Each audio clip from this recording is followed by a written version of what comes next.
Bienvenue à tous dans cette nouvelle vidéo.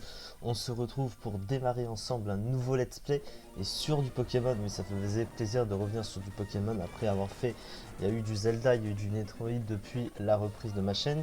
Le premier let's play sur Pokémon que j'ai refait depuis, c'était Pokémon Rouge Feu. C'était d'ailleurs le premier que j'ai refait depuis le renouveau de ma chaîne. Et là on va partir sur Pokémon mais sur du fan game. Cette fois-ci sur un jeu, un fan game Pokémon devenu très populaire en 2022 que j'ai décidé de faire du coup directement en vidéo.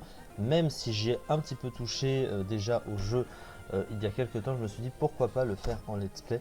C'est très bien comme jeu, c'est vraiment un excellent jeu, c'est même une des meilleures Acrom qui existent, hein, je pense qu'on peut le dire assez largement, et qui propose cependant une façon très spéciale de jouer à Pokémon par rapport aux aventures traditionnelles, en tout cas des jeux, sur la base du coup de Pokémon Road. Enfin en tout cas vous allez voir, le jeu est en anglais, hein, mais bon, ça, des acronymes en anglais, honnêtement l'anglais on s'en fout complètement.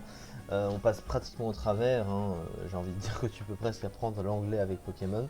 De ce stade là, c'est vraiment pas gênant du tout, sinon vous mettez un traducteur à côté et ça passe tout seul. En tout cas pour ce genre de jeu ça sert vraiment, enfin il n'y a aucune barrière à côté. Donc du coup on va partir tout de suite et je vous expliquerai au fur et à mesure de comment fonctionne ce concept tout simplement. Alors au départ ça semble normal, hein. On va avoir le professeur Seko qui nous parle.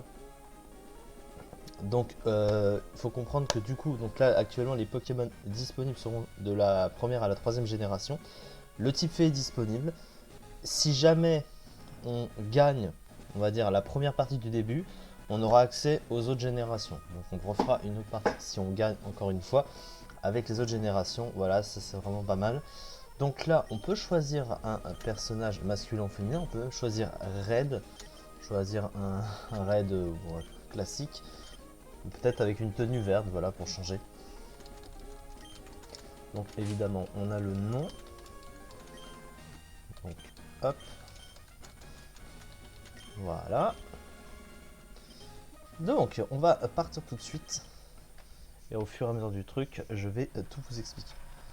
Donc il faut comprendre que c'est un jeu Pokémon progressiste, hein, ça veut dire que l'aventure va évoluer en fonction de nos choix. On va dire ça comme ça. C'est vrai, hein. Par contre il a un petit peu ralenti le jeu. Donc là, Scott, hein, Scott qu'on reconnaît, hein, de l'anime Pokémon, mais du jeu Pokémon Emerald. On va tout d'abord aller dans la maison de gauche où vous pouvez modifier les paramètres, la difficulté des petits éléments des parties. Donc là, comme on est sur une première petite partie, on va rester sur du facile puisque on est là pour découvrir en même temps, pour ceux qui ne connaissent pas aussi. Mais même si tu le mets en difficulté facile, ça peut se montrer parfois compliqué, hein. Faut pas le sous-estimer le jeu. Alors là on va choisir notre starter. Alors ce ne sont pas les starters de la 3G, hein, qu'on va avoir dans les Pokéballs, même si ça en a l'apparence. Ce sont des starters qui sont randomisés à chaque fois que vous relancez une partie. Ça va vous changer les starters, hein, du coup. Donc là on va par exemple avoir Hérissandre, Eoko et Zarbi. Donc vous voyez c'est vraiment complètement randomisé. Donc maintenant il va falloir choisir notre starter. Alors ce jeu fonctionne en semi-nuzlocke, ça veut dire que comme en Nuzlocke, si un Pokémon est KO, il disparaît complètement de la team. Donc il faut faire très attention à la survie de nos Pokémon, sinon on va tous les perdre et perdre la partie avec. Évidemment, si tous les Pokémon sont morts, on a complètement perdu. Ça reset entièrement la partie. Donc voilà, hein, il faut vraiment faire très attention. Donc là des trois, bon, Zarbi, hein, évidemment, qui est considéré comme un des pires Pokémon du jeu. Je pense que ça ne fait pas débat sur le fait qu'on ne le prenne pas. Maintenant, il y a Eoko ou Hérissandre. Qui chacun a sa particularité, mais un type feu ça va être plus utile offensivement et défensivement en fait, alors qu'un type psy ça apporte très peu, et surtout il y a des types psy qui sont nettement meilleurs que je pense on trouvera dans l'aventure. Et donc je pense que là on va prendre Hérissandre, surtout que Hérissandre va évoluer alors que Eoko non, hein, il va garder les mêmes formes de stats. Donc clairement, après c'est vrai que Eoko a l'évitation, il a l'immunité sol. Son Moufou est un peu limite quand même, il n'a pas énormément de choses. honnêtement, par rapport à l'utilité d'un starter pour démarrer l'aventure, un petit peu c'est très pratique, ça a des résistances très pratiques pour démarrer. Et offensivement c'est pas mal. Donc vraiment on va utiliser Hérissandre. C'est vrai qu'on n'a pas eu le tirage du siècle en termes de starter, mais ça reste pas mal. Donc on va avoir les 5 Pokéballs, une potion, voilà. Donc maintenant, alors la grande zone que l'on a là est vide, mais elle se complète en fonction de notre avancée dans les parties. Et vous le verrez plus tard évidemment. Donc là Scott va nous parler et nous remettre un agenda de quête, un journal de quête. Donc en gros, en fonction de ce qu'on fait, de comment on avance, parfois tu peux imposer quelques règles qui vont venir en compte dans le journal de quête. C'est pas ce qui va nous intéresser, clairement. Après, si vous voulez jeter un coup d'œil, c'est ici, dans la partie key item. Vous voyez,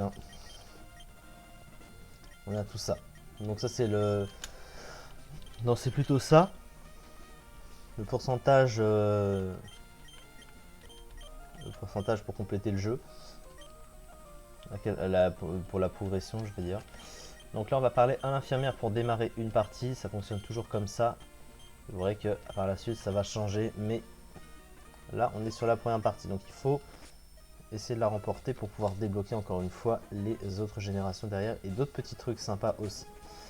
Donc voilà comment ça fonctionne. Vous voyez qu'on n'est pas du tout comme un jeu Pokémon classique sur Pokémon Emerald.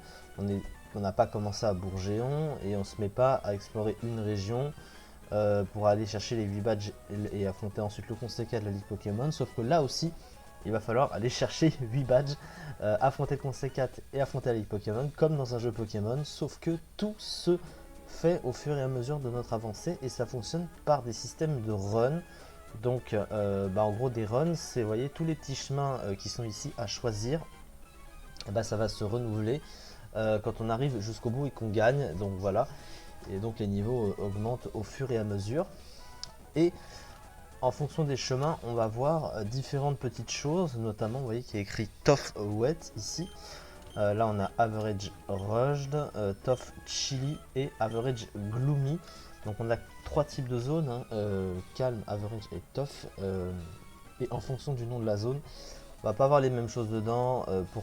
Pour le nombre de Pokémon que tu peux voir dans une zone, c'est 6 pour calme, 4 pour average, 2 pour tough. Voilà, il faut le savoir. Et ensuite, il y a dans certaines zones moins de Pokémon à voir, mais en contrepartie, tu as plus de dresseurs à affronter, plus d'objets trouvables. Également, il faut bien fouiller les zones. Donc du coup, il faut vraiment choisir ton chemin et c'est pour ça que l'aventure est progressiste. Et les choses se choisissent au fur et à mesure. Et pareil, tu as des zones où tu as des petits PNJ. Donc là, on reconnaît au-dessus le petit PNJ bleu, c'est un petit PNJ qui va te vendre des objets stratégiques, globalement, qui va aussi inclure les moves tutor. Voilà. Et là, c'est les moves de shop, donc Pokéball, potion et CT. En fonction de l'avancée, le stock est pas le même et va augmenter. Donc ça, encore une fois, on le verra. Donc je propose de partir sur plutôt une zone average parce que tu as au moins 4 Pokémon contre Tough où il n'y en a que 2. Voilà, pour essayer de se remplir un petit peu la team. Et comme derrière, on peut avoir besoin de potions, peut-être, sait-on jamais, on va aller sur Average Rushed. Donc comment ça fonctionne? Donc là, on va fouiller un petit peu la zone. Donc on a 4 Pokémon qu'on peut voir ici. Il va falloir compléter sa team par rapport à ce qu'on a, par rapport à ce qu'on voit, ce qu'on a dans la zone, dans les zones. Et c'est pour ça qu'il faut survivre et adapter un petit peu sa team et ce que tu possèdes. On rappelle qu'on a notre Hérissandre. Hérissandre du coup, avec le talent Blaze, donc brasier forcément. Le talent de tous les starters feu. Et il a une nature pas folle. Il a plus def, moins spdef. Pour un Pokémon offensif comme ça, c'est un peu triste de baisser la SPDF, il aurait mérité d'être modeste par exemple, timide aussi, ça aurait été une bonne nature, ou une nature qui augmente la SPDF ou la défense mais qui baisse l'attaque par exemple. Voilà, donc ça vraiment pas manger de pain, mais là la nature qu'il a est pas folle, voilà, ça le nerf un petit peu. Donc là on est sur un set classique et vous allez voir que pour l'XP ça c'est aussi un petit peu particulier. Puisque en fait ça fonctionne pas du tout comme dans le jeu Pokémon de base. Vous allez vite le voir de toute façon.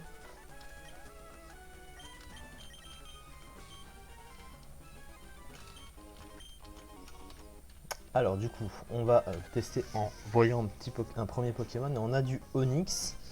Alors attention, évidemment, alors il est niveau 2 quand même, hein. C'est très bas pour l'instant. Sauf qu'on le touche pas avec nos moves et Onix a 160 en défense, hein, je rappelle. Donc il va prendre 2 dégâts sur charge et lui par contre il peut nous faire très mal, hein, puisqu'on a une faiblesse roche et une faiblesse sol avec notre type feu.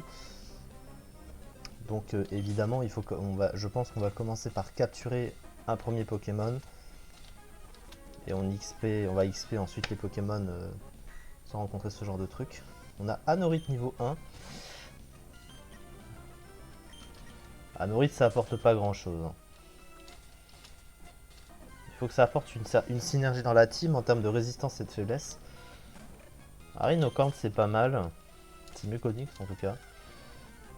Et on a... il reste un Pokémon qu'on n'a pas vu. Alors en général il y a un Pokémon qui a un taux d'apparition plus rare que les autres.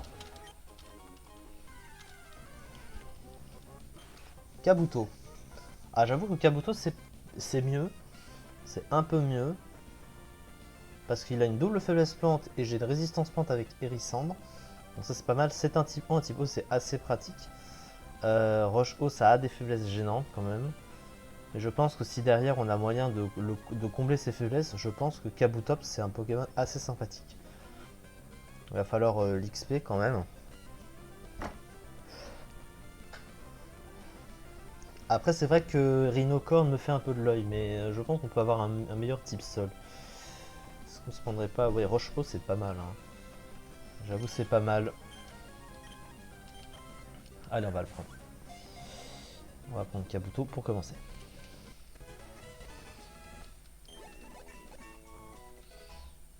La mèche stabée. Parfait. Alors on va devoir l'XP. Donc vous avez vu que l'XP augmente de manière très spéciale. En gros c'est des limites d'XP par run du coup comme vous avez vu. Donc ça monte de 10 en 10 et ça commence à partir du niveau 15. Donc là les Pokémon on peut les XP qu'au niveau 15. Et évidemment le champion au bout a des niveaux revalorisés par rapport au level cap au niveau maximum. Pour monter les Pokémon, hein, ça paraît évidemment très logique.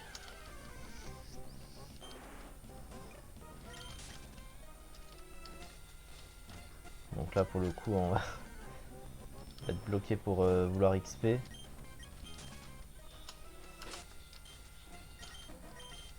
Surtout que notre Kabuto est niveau 1. Hein.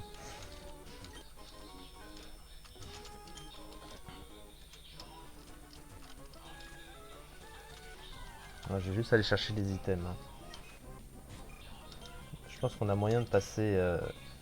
Voilà, il y a double résistance feu. Hein. Lui il est neutre, donc lui il peut peut-être mourir, ça peut passer. Voilà. Volvi ça sert à rien. Pour l'instant il aura pas de très bonnes attaques, hein, il faudra attendre. D'ailleurs il a quoi comme nature notre... Il a glissade, donc cela plus bien. Ah non il a une nature sérieuse, c'est une nature neutre, donc c'est dommage. Et pourtant pour l'instant il a pas de stable, donc on peut rien en faire.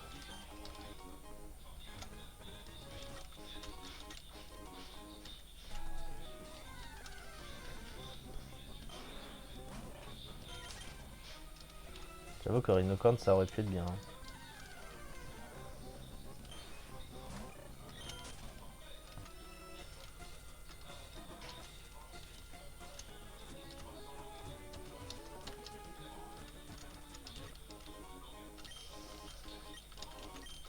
Voilà. Ok, on a pris tous les items ici, on va pouvoir quitter la zone.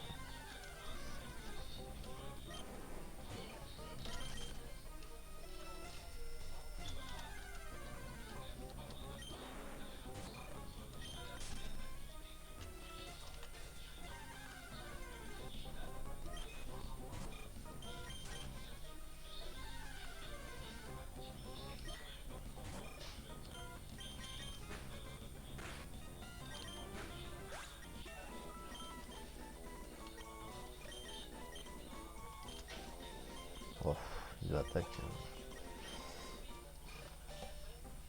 Et on a déjà notre première évolution quand même. C'est vrai qu'Hérisson évolue tôt. Là, Feurisson. Après, ce sera niveau 36. Parfait.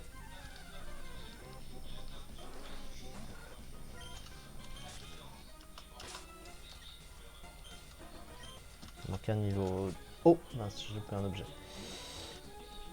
Ok, donc là on a Top Chili ou Average Corrosive. On va aller sur Average Corrosive parce que t'as plus de Pokémon à voir. De toute façon, t'as le même PNJ après. Alors, un dresseur. C'est le premier en plus. Bon, Morpheo, ça va, c'est pas gênant, niveau 5 en plus. Donc faut économiser les points de puissance aussi. Fortominus, le problème c'est que pouvoir avoir Ectoplasma et c'est une évolution par échange, donc une contrainte surtout au début du jeu. Alors Magirève n'est pas dans le jeu, on n'est pas dans cette partie. Ce forêt ça peut être intéressant. C'est pas mal. Caratroc. Un type spec c'est très fort dans le jeu. Surtout qu'avec les 3 premières générations seulement, t'as très peu de Pokémon qui peuvent résister à une attaque spectre. Le type Ténèbres était peu présent. Il était un peu en 3G mais pas tant que ça. Oh, ça c'est bien comme Pokémon. C'est même mieux que Kabuto. Hein. Clairement c'est bien mieux. Hein. Hmm. Ah ça donne envie un Tentacool, hein, clairement. Tentacool c'est bien. Ouais, je suis fan de Tentacool. On va prendre. C'est juste très fort, offensivement et défensivement. J'ai envie de prendre Feu Forêt aussi. Pour l'instant, je prends ça non. Ça, c'est pour l'XP. Supersonique, Constrict, Acide, Toxic Spike.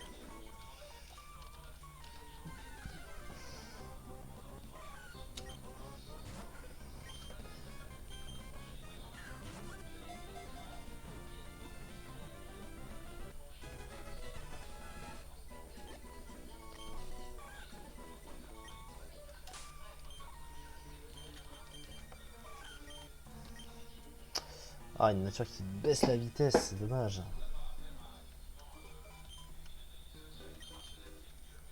Un peu triste la nature. Hein. On a une immunité sol en plus, ça c'est très très bien.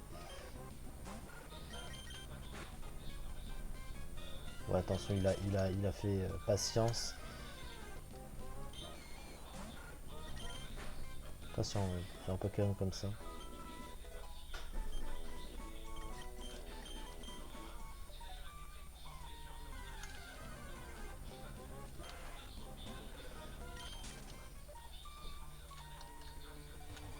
Pour l'instant, ils n'ont pas des moves full des moves de fou, des movesets. Les movesets se changeront au fur et à mesure, voilà.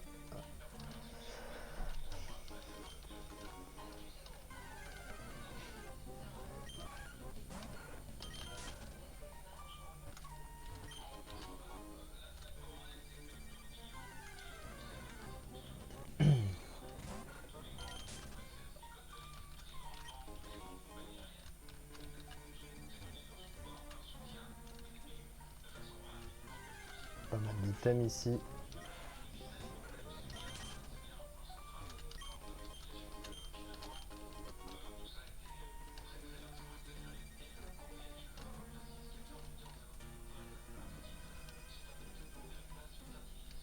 Ah, on ne peut pas l'avoir en passant de l'autre côté. Ah si, j'ai l'impression que oui. Il faut bien fouiller toute la zone. Hein.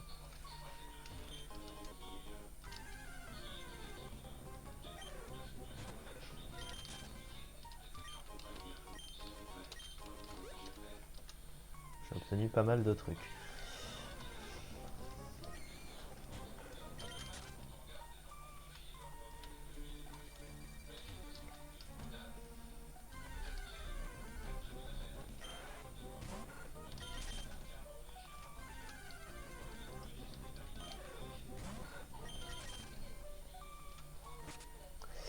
on a fini cette zone. Et maintenant on a ça, donc ça c'est la petite zone de pause hein, globalement. Et du coup on va pouvoir soigner un petit peu notre équipe et on va juste soigner lui. La nature modeste pour Quilava, je pense. Hein. C'est bien parce qu'on a des aromates. On a ça qui booste les PV. Ouais. Nature timide, ah oui.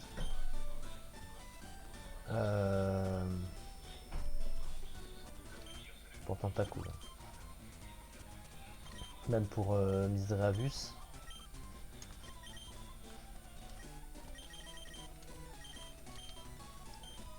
Ça...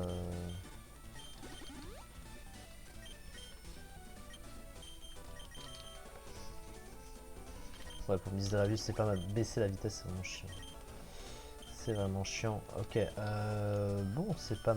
Bah non. La modeste, je suis bête. Alors, on va juste...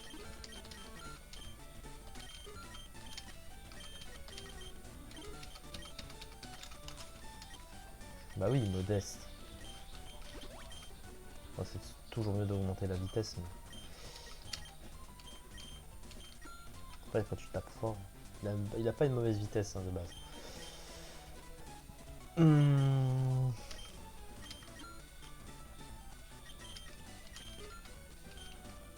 C'est pas mal, c'est pas mal.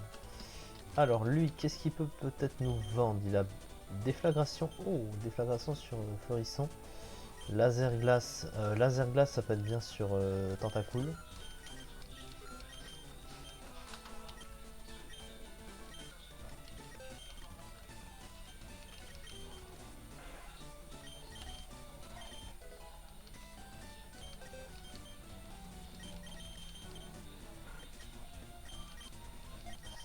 Ça fait une grosse puissance de frappe d'entrée de jeu. Lui, pour l'instant, il n'a pas grand-chose. On va s'arrêter là. Et on va démarrer le premier combat de champion d'arène. Et ici, on a la possibilité de voir le type gratuitement quand on est en mode facile. Il faut payer quand c'est dans les difficultés supérieures. Et là, c'est le champion de type Psy. Donc, est-ce qu'on a de quoi gérer? Surtout pas mettre Tentacule. On a Misdreavus, mais c'est vrai que il a étonnement. Hein. Donc c'est compliqué d'avoir juste étonnement.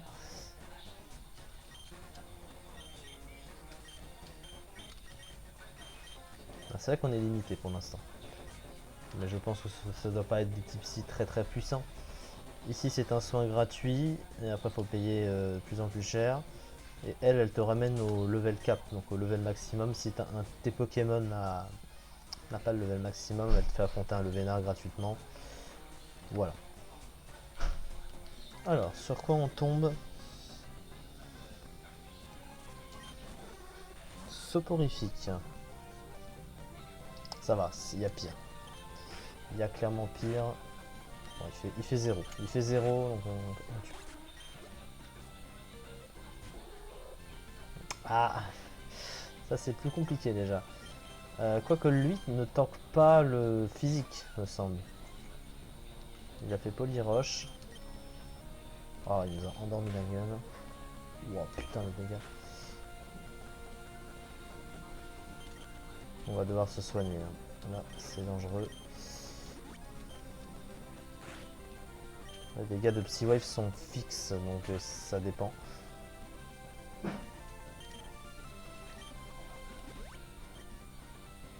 Faut la jouer intelligemment là. Est-ce que Psywave il prendrait pas... Non, non, non.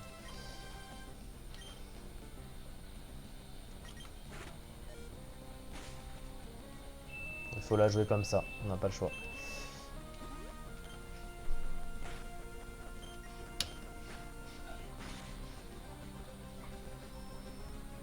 Après, on peut peut-être la jouer sur Tentacule, mais est-ce que ça a l'effet de type Psy? Est-ce que ça risque pas de flinguer mon... On va mettre Quilava. Je pense qu'on tue là. Il nous a dépassé.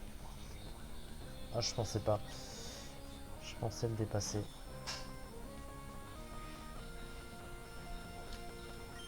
Lui, c'est gérable en vrai. Hein. Ça fait pas si mal que ça. Il a fait bâillement. Ah.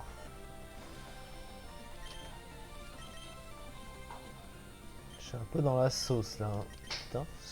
D'entrée de jeu. La seule chance c'est de devoir rester.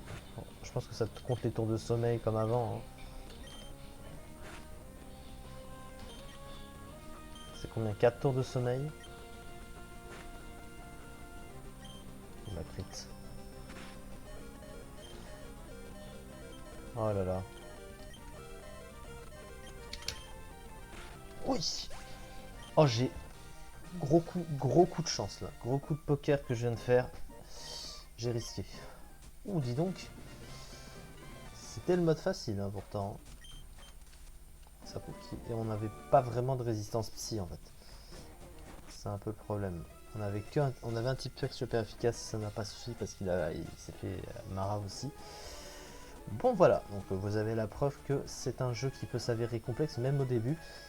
C'est surtout qu'au début en fait les Pokémon sont aussi plus faibles, donc voilà, ça joue également. On va s'arrêter là du coup pour cette vidéo, donc voilà pour le premier épisode de cette découverte hein, globalement. De ce fan game sur Pokémon, un jeu Pokémon assez spécial mais que j'adore hein, pour ma part, hein, j'adore vraiment le concept, ça te pousse à réfléchir, à faire attention comme je l'ai fait. Donc voilà, merci beaucoup de m'avoir suivi et on se retrouve très prochainement pour la